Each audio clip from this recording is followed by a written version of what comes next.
Benefits arising out of land, यानी अगर land से, देखिए इसके पहले वाला चीज क्या होगा, लैंड, लैंड को क्लियर कर लेना।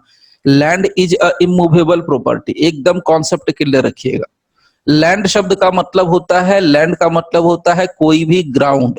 ग्राउंड का मतलब हो गया उस पे मिट्टी हो सकती है, उस पे कीचड़ हो सकता है, उस पे पानी हो सकता है, उस पे लकड़ी हो सकती है, उस पे राख हो सकता है, उस पे चट्टान हो सकती है, उस पे पत्थर हो सकता है, कुछ भी हो सकता है, एनीथिंग। पत्थर है तो भी वो लैंड है, राख है तो भी वो लैंड है, रेती है तो भी वो लैंड ही है, उसके ऊपर पानी है तो भी वो लैंड है, कीचड़ है तो भी वो लैंड ही है, उसके ऊपर मकान है तो भी वो लैंड ही है, हाउस है तो भी लैंड ही है, बिल्डिंग है तो भी वो लैंड ही है, उसके ऊपर हवा है तो भी वो लैंड ही है। उसमें अगर आपको खनिज यानी कि जैसे कोयला, अवरक, ये सभी चीजें मिलती है, माइंस है, मिनरल्स है नीचे, तो भी वो लैंड ही है। यानी ऊपर और नीचे क्या फर्क है, क्या है, उससे फर्क नहीं पड़ता। लैंड का मतलब होता है कि सीधी कोई भी चीज जो कि जमीन से जुड़ रही हो किसी न किसी रूप से। लैंड बेसिकली ग्राउंड होता है। ग्राउंड पे आप ये मत सोच के चलना कि सिर्फ मिट्टी होगा, बालू होगा, रेती होगा, सूखी जमीन होगी तो उसको हम लैंड बोलेंगे, नो। अगर पानी उसके ऊपर है, वाटर है, there is a water, ample of water is there, then still it is a land. अगर उसके ऊपर मीडो है तो भी वो लैंड है, उसके ऊपर बूट्स है तो भी वो लैंड है, उसके ऊपर मार्शेस है तो भी वो लैंड है। तो लैंड के लिए कुछ भी हो सकता है। अगर आप लोग नहीं जानते हैं तो लिख लो जल्दी से ये लैंड वाली बात। लैंड के अंदर क्या क्या चीजें इंक्लूड होती हैं, लेट्स सी। मैं आपको पहले बता देता हूं छोटा सा point. Land means any ground. अब देखो ये तो पैराग्राफ में लिखा हुआ मिलेगा तो थोड़ी तकलीफ होगी, यहां मैं डायग्राम से बता दे रहा हूं ब्रेक करके। तो यहां पर एनी ग्राउंड, उसके अलावा सॉइल, SOIL, सॉइल मिट्टी, उसके अलावा अर्थ, ये सब है। इसके अलावा मीडो। मीडो क्या होता है friends, what do you mean by meadow, MEADOW, meadows. Now pastures, simple English है ये सब। Pastures, woods, after that moors, waters, marshes, MARSHES, marshes, hearth, इसके अलावा हाउसेस, बिल्डिंग्स,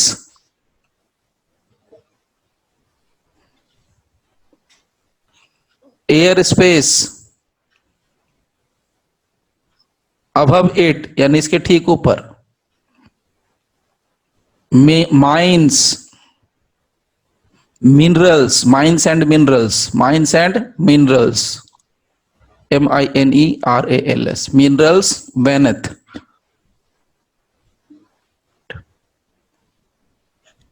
ये सब कुछ लैंड है, everything is a land. Next page पे जा रहा हूं और जल्दी से नोट कर लेना, छोटी छोटी चीजें हैं। It also includes, land is equal to anything. Land का मतलब होता है anything fixed to the land, ये भी लैंड है। अगर कोई चीज फिक्स्ड हो गई लैंड पर वो भी लैंड है। इसके अलावा growing trees, growing trees and crops, ये भी लैंड है। कंफ्यूज नहीं करना, आगे लिख रहा हूं, पहले सुन लो ध्यान से। एक्सेप्ट यहां पर आ रहा है word, except those which broadly speaking are produced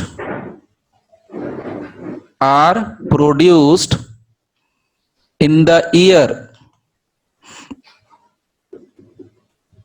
by the labor of the year, by the labor of the year। ये पूरी लाइन ही आई हुई है, तो ये कंफ्यूजन करने के लिए डाला जाता है, इसलिए ध्यान देना।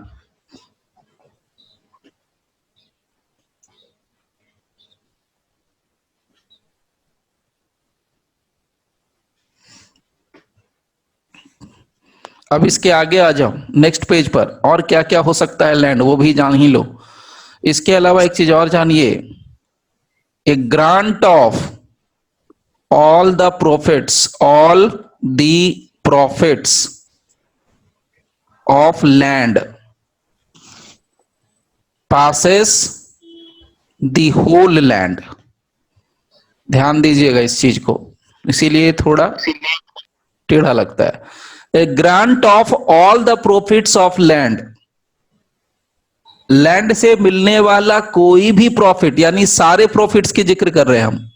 तो भाई लैंड से कुछ भी मिल सकता है। मैंने आपको जमीन अगर दे दी, खुदा ना खास्ता उस पे राख भी मिल सकता है, हो सकता है ऊपर वाले की मेहरबानी रही तो नीचे सोना भी निकल सकता है, मेहरबानी रही तो कोयला भी निकल सकता है, आप कुछ भी उसमें से निकल सकता है, तो वो सब उसी से निकला हुआ प्रॉफिट माना जाएगा। सो ग्रांट परमिशन दे दी, grant of all the profits of land passes the whole land. Whole land में अब बहुत चीजें आ जाएंगी। इसके ऊपर अगर ट्रीज है तो वो भी लैंड के साथ जाएगा, अगर माइंस निकलता है नीचे तो वो भी जाएगा। लेकिन अगर कोई पर्टिकुलर राइट के साथ मैं ट्रांसफर करता हूं, ध्यान से समझना, थोड़ा सा कॉन्सेप्ट है। If I am transferring my land with particular terms and condition, अब कंडीशन क्या हो गई, मैंने अपनी जमीन आपके नाम से ट्रांसफर करी, आपको ट्रांसफर करी लीज से, लेकिन मैंने उसमें आपको कुछ पर्टिकुलर राइट दिए, पर्टिकुलर राइट कि बस आप पेड़ काटो नहीं काटो, कुछ करो नहीं करो, सिर्फ इंटर करो, ये सारी बातें इस टाइप से कुछ ना कुछ चीजें दी, तो वो वहां पर लिमिटेड राइट एग्जिस्ट करेगा, यानी जो कहा है उतना ही होगा।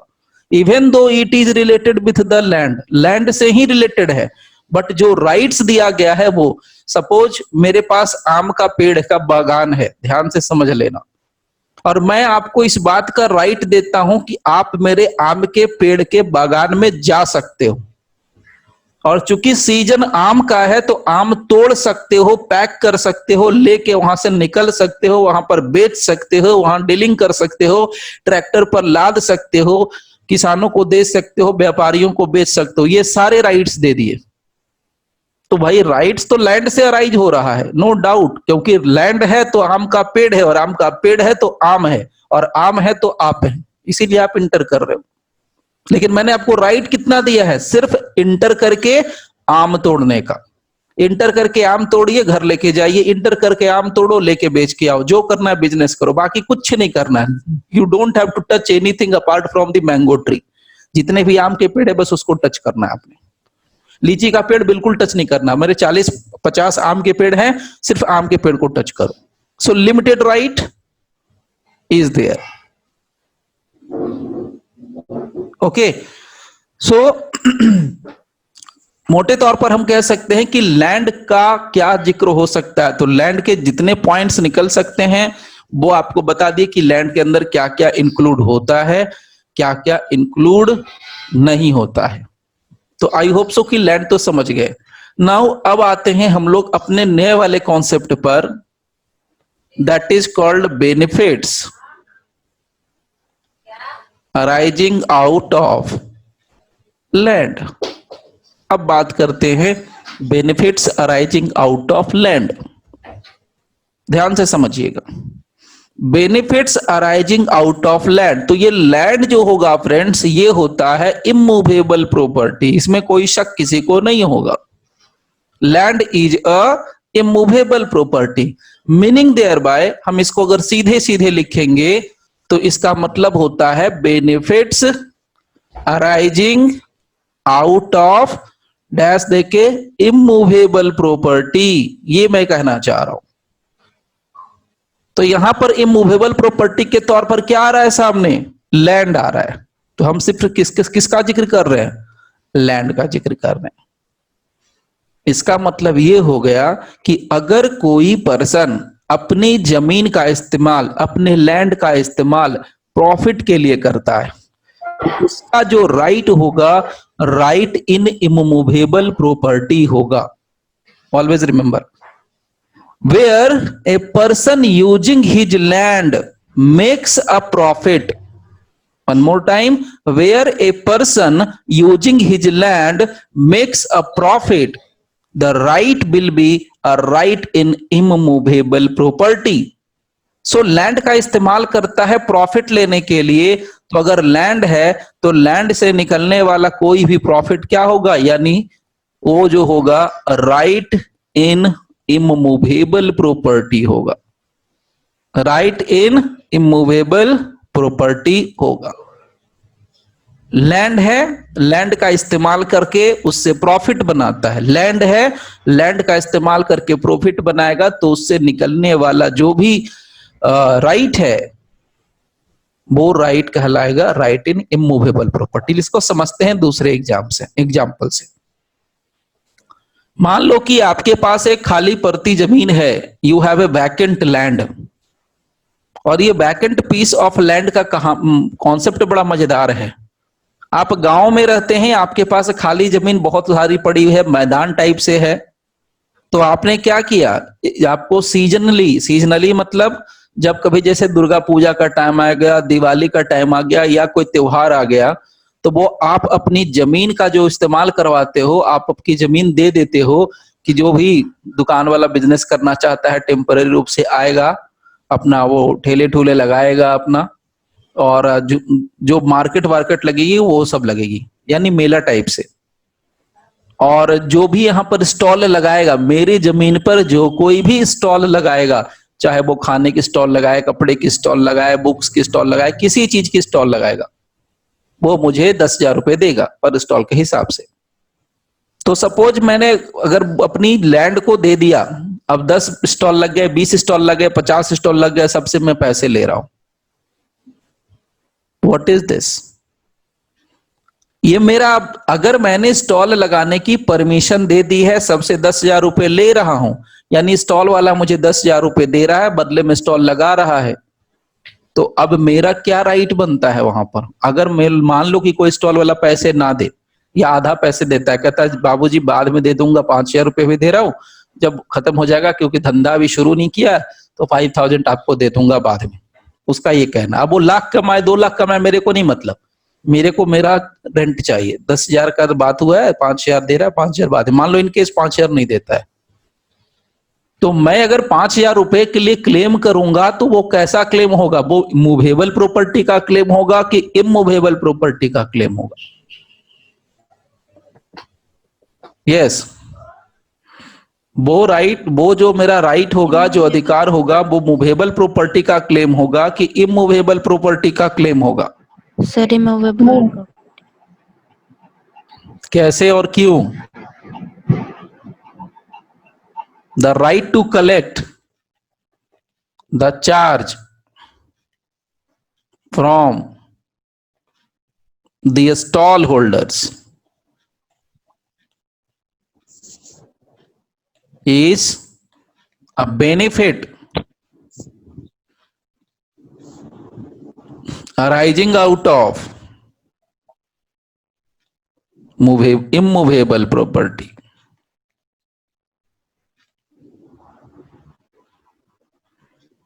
और इसी को कहा गया है प्रॉफिट्स अपेंड्रे, जो कि मैंने पहले डिस्कस किया हुआ है।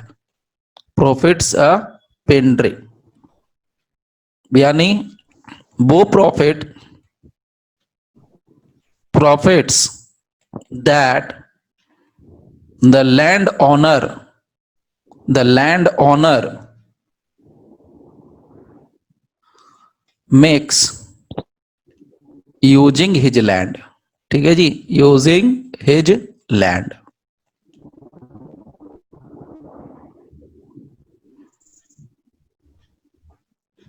तो ये तो यहां तक को क्लियर है। अब देखो क्या मैं पॉइंट रख रहा हूं, उसको जरा समझना। ये नोट कर लिया होगा, आई होप सो। अब आगे चलते हैं। 1 मिनट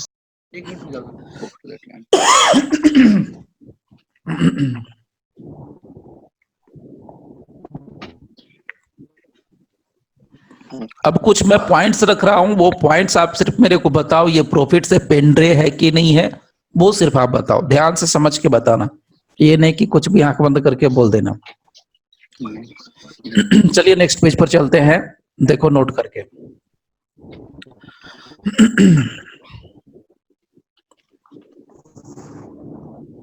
ये क्वेश्चन में आया हुआ है, एन अग्रीमेंट ये क्वेश्चन है, to remove soil and earth from the land and to label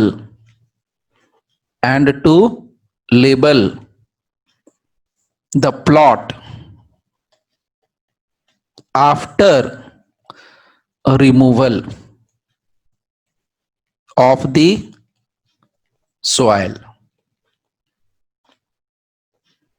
is an agreement relating to, समझ के बोलना, ये नहीं कि मूवेबल, में तो सर इमूवेबल बता रहे हैं तो सब वही होगा, immovable property.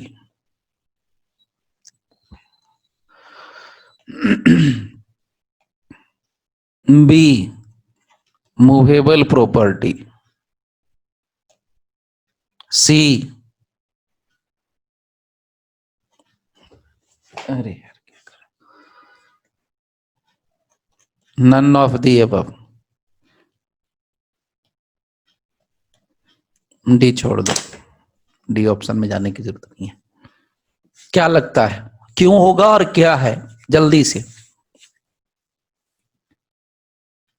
Sir immovable property होगा सर, क्यों होगा सर? क्योंकि सर लैंड के डेफिनेशन में आता है सर सॉइल। ठीक है जी, सॉइल आता है। बाकी लोग इधर तक पकड़ा कि सॉइल है, इसीलिए किस बात का अग्रीमेंट है यहाँ पर? Yes sir, immovable property. क्यों क्यों और कैसे? क्यों इमूवेबल प्रॉपर्टी है? सर इसलिए है क्योंकि बेनिफिट अराइजिंग आउट जो है वो लैंड है और it is a profit of prendre, that's why. Profit prendre है, ठीक है सर। तो यहाँ पर ऐसा कौन सा टर्म आपने पकड़ लिया जिसकी वजह से आपको ये इमूवेबल प्रॉपर्टी से रिलेटेड अग्रीमेंट लग रहा है? सॉइल है, अर्थ है, लैंड है, सब कुछ है। यहाँ किस बात की अग्रीमेंट हो रही है? अग्रीमेंट टू रिमूव सॉइल, यानी सॉइल को रिमूव करने की बात हो रही है, किसी की जमीन से मिट्टी काट के हटाना है। And earth from the land and to level the plot, तो प्लॉट को लेबल में करना है, मिट्टी को हटाना है, इस बात का अग्रीमेंट है।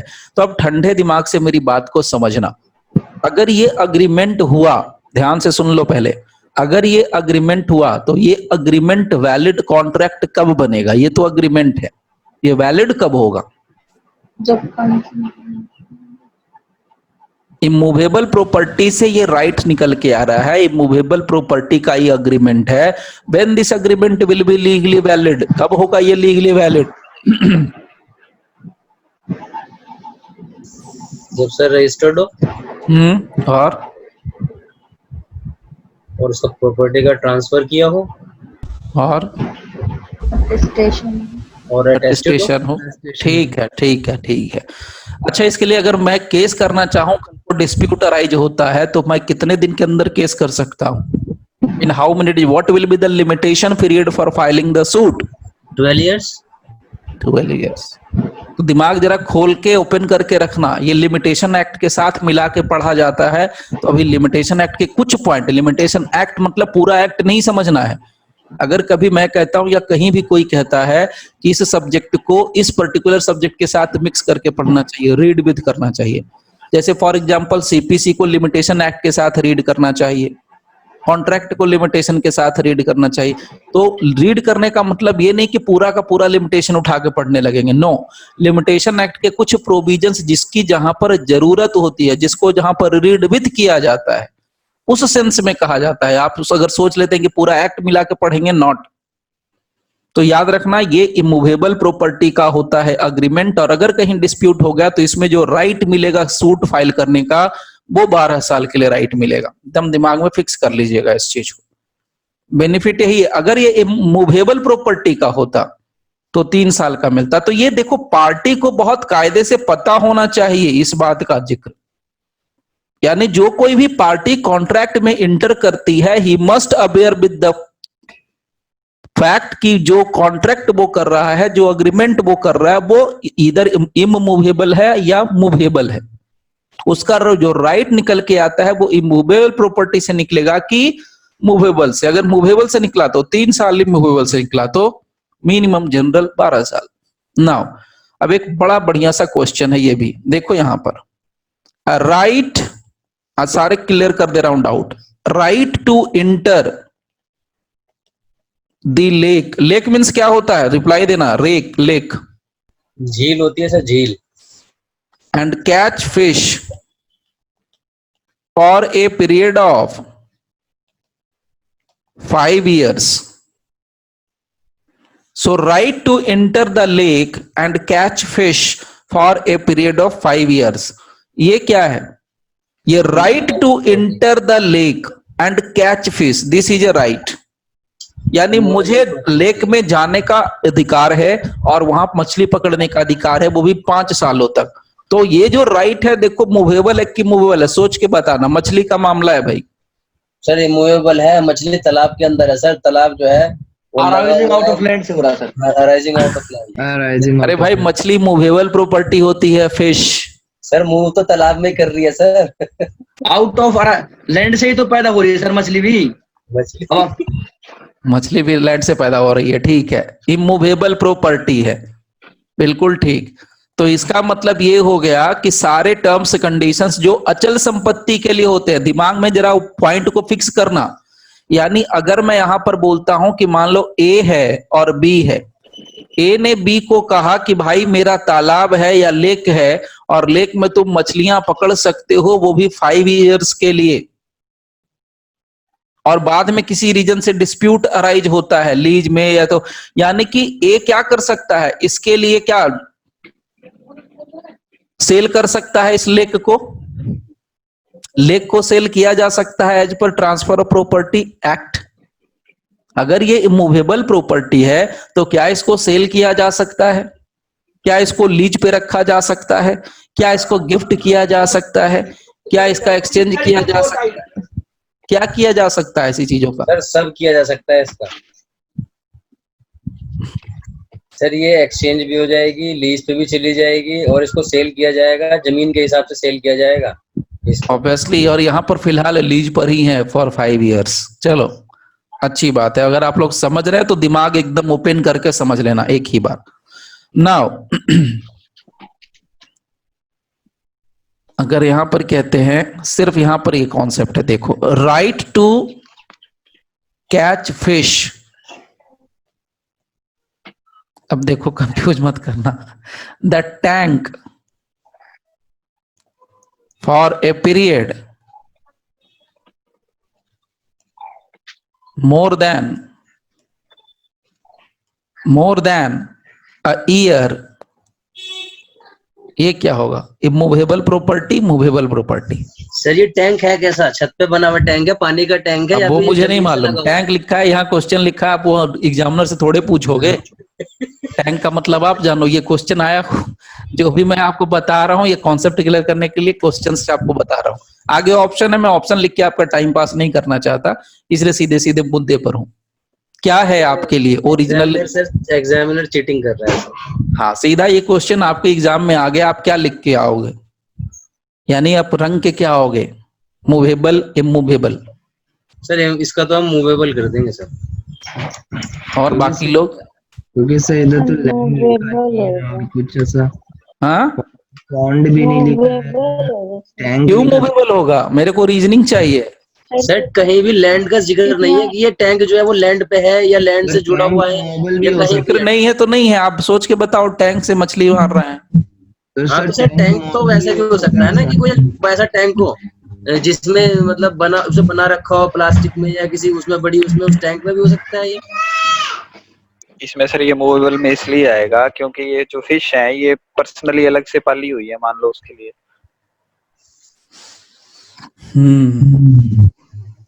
मछली पालन वाला सिस्टम है सर ये। तो मछली पालन वाला सिस्टम है तो क्या होगा, मूवेबल होगा कि मूवेबल, वो मुझे बताइए ना बस। मूवेबल होगा। मूवेबल होना चाहिए सर। सर मेरे अकॉर्डिंग किसके अकॉर्डिंग इमूवेबल है भाई? इमूवेबल होगा सर। जोर का झटका जोर से। हाँ जी, ये गौरव आपका थोड़ा सा ऑडियो म्यूट कर लो, आवाज आ रही है आपके तरफ से। हाँ बोलिए। इमूवेबल होगा सर, इमूवेबल होगा, क्यों होगा सर? क्योंकि जो मछली है सर, चाहे टैंक में आई हो, टैंक में सर आउट ऑफ लैंड से ही तो अराइज होकर टैंक में आई है सर ये।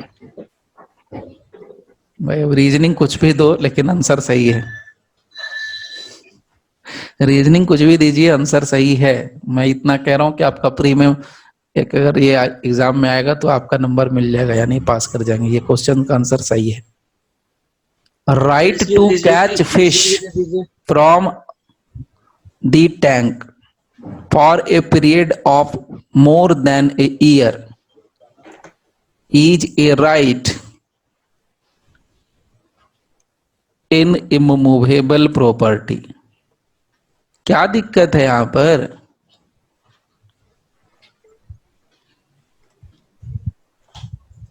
क्या दिक्कत है यहां पर आप लोगों को? दिक्कत यहाँ सर इनको टैंक से है सर। टैंक से?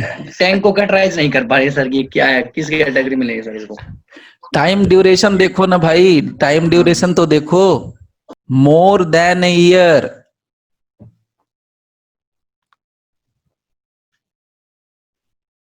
यहां पर देखो, इसलिए कंफ्यूज कर गए ना तुरंत, एक सेकंड में, सेकंड से ज्यादा नहीं लगा। Right to enter the lake and catch fish for a period of 5 years। आप लेक को समझ लिए कि वो जमीन में जुड़ा हुआ है, लेक है, तालाब है, तो चलो ठीक है, झील है, वॉटेवर इट में भी, तो वो तो पूरा का पूरा वही है। तो टैंक का मतलब हम क्या निकालना चाहिए? What would be the meaning of tank? आप टैंक का मतलब क्या समझ रहे हो फिलहाल? सर टैंक कहीं भी होगा, वो रखा तो जमीन पे ही होगा और उसको सेपरेट तो किया नहीं जा सकता, इसीलिए वो इमूवेबल का पार्ट है। बिल्कुल सही, टैंक किसी भी हालत में सेपरेट नहीं कर सकते हैं नॉर्मली। तो टैंक का जो क्या, और अगर वहां से भी कॉन्सेप्ट थोड़ा सा अगर डाउटफुल लगता है तो आप यहाँ पर टाइम पीरियड भी देख सकते हैं। मोर देन ईयर दिया है, ये 2 घंटे का राइट नहीं है, 1 महीने का राइट नहीं है, 10 दिन का राइट नहीं है, 7 days का राइट नहीं है। नॉर्मली हम लोग क्या करते हैं, मान लो मेरा मछली का बिजनेस है और आपका भी मछली का बिजनेस है, हम दोनों मछली बेचने का कारोबार करते हैं। अगर मैं किसी दिन नहीं आऊंगा तो क्या बोल देता हूं, ठीक है जरा देख लेना भाई, 2 दिन में नहीं आऊंगा, मेरा दुकान संभाल लेना। व्हाट इट मीन्स, ये बड़ा नॉर्मल सा शब्द होता है कि 2 दिन देख लेना। 2 दिन देख लेने का मतलब हो मैं मेरा राइट्स आपको दे रहा हूं। इस लाइन का मतलब समझ, यही तो इंटरप्रिटेशन होता है लॉ में। मैंने कहा कि 2 दिन तक मेरी दुकान संभाल लेना, इसका मतलब ये हो गया कि you have a right to enter into my shop. अगर मैं मछली मारने की बात कर रहा हूं, मैंने मछली मारने का टाइम है, लेकिन मैं कह रहा हूं जरा मैं आ रहा हूं, मैं अभी नहीं आ पाऊंगा, मैं आ रहा हूं काम से, तो मैं आपको अगर बोल रहा हूं कि भाई जरा मेरे मछली मार देना, मेरा भी मार देना, बाद में देख लेंगे हिसाब किताब, या प्यार मोहब्बत में कह दिया मार देना, तो मैंने आपको क्या कर दिया, मैंने राइट टू इंटर दिया, राइट टू एंजॉय दिया, सब कुछ दिया। ठीक है, सो परेशान बिल्कुल नहीं होना है, कंफ्यूज नहीं करना है। यहां मछली मारने की बात हो रही है, catch fish from the tank for a year, more than year. और ये बात कहां से आई है वो भी मैं बता देता हूं, Santosh Jaiswal versus State of MP. Confuse नहीं करना है, Santosh Jaiswal versus State of MP, और ये है सुप्रीम कोर्ट का डिसाइडेड। इसमें ऐसा AIR नहीं आ रहा है, CA नंबर दिया हुआ है, सिविल अपील नंबर 8429 और 3030 of 1995 arising out of SLP से निकल के आया है और डिसाइडेड है 11 सितंबर 1995 सुप्रीम कोर्ट। ऐसा मेरे पास साइटेशन इसका नहीं है, इसीलिए आपको बता दिया है, लेकिन सुप्रीम कोर्ट का decided, no doubt. So right to catch fish from the tank for a period of more than year, इसीलिए बोला ध्यान देके। नाउ अब आगे कुछ और पॉइंट्स में रखता हूं आप सर, लोगों को। सर हाँ, लेकिन यहाँ तो ड्यूरेशन 3 years से कम का दे रहा है। तो मैं कौन सा 3 years को पकड़ने के लिए कह दिया आपको? 3 years मैंने कभी कहा 3 years पकड़ के रखना है? नो सर, सर टैंक की वजह से। टैंक है, फिश है, आप फिश को कैच कहां करोगे? कैच कहां करोगे फिश को? Catch fish, right to catch fish. Catch fish का मतलब भी क्या समझते हैं बताइए? लीगली सोचना है, इतना परेशान नहीं होना है, जल्दी से बताओ आया कि नहीं आया। नहीं आया तो नहीं आया, आया तो आया, इतना टाइम क्यों लगाना। कैच फिश का मतलब क्या समझ सकते हैं हम? मच्छी पकड़ना। मच्छी पकड़ना मतलब क्या है? देखो, जब मच्छी की दुकान पे जाते हो तो वो भी छोटे छोटे बर्तनों में रखता है, वहां से निकाल के आपको दे देता है, या मरी हुई मछली को ही पकड़ के दे देता है। तो क्या और फिर- कैच तो हो गया, उसको कैच बोलेंगे। फिर यहाँ पे सर ये बात भी तो है, 1 साल पहले उनको रखना भी तो पड़ेगा। 1 साल पहले नहीं, 1 साल के लिए हाँ। आपको राइट मिला है। 1 साल पहले मतलब यहाँ 1 साल कैच फिश करने का मतलब है मारने का राइट मिला हुआ है, पकड़ने का मतलब मारने के सेंस में है, मछली निकालने के सेंस में है। ये नहीं कि मरी हुई मछली पकड़ ली या मछली बनाने के लिए, छिलने के लिए, वो बना काटने के लिए, वो नहीं सेंस है। कैच फिश, शब्दों को पकड़िए, शब्दों का माया जाल। to hunt, sir, to hunt. हाँ, टू हंट।